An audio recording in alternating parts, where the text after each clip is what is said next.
దసరా నవరాత్రుల సందర్భంగా ప్రతి సంవత్సరం జరుపుకునే బతుకమ్మ పండుగ ఈరోజు ధర్మారం గ్రామంలో 8వ రోజు అయిన అట్ల బతుకమ్మ ఘనంగా మేమందరం నిర్వహించుకుంటాము.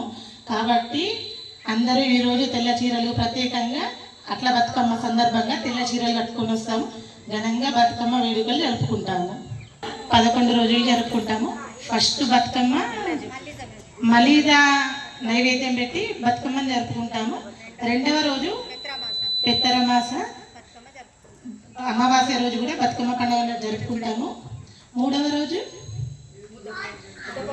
ముద్దపప్పు బతుకమ్మ, అలాగే 4వ రోజు అటుకుల బతుకమ్మ, అలాగే 5వ రోజు శనగల బతుకమ్మ, 6వ రోజు అట్ల బతుకమ్మ సందర్భంగా ఈ రోజు ఘనంగా నిర్వహించుకుంటున్నాము. ధర్మారం గ్రామంలో లాస్ట్కి సద్దుల బతుకమ్మ కూడా నిర్వహించుకుంటాము. అందరూ ఆహ్వానితులే, అందరూ ఘనంగా నిర్వహించుకుంటాము. కోలాటాలు కూడా ఆడతాము.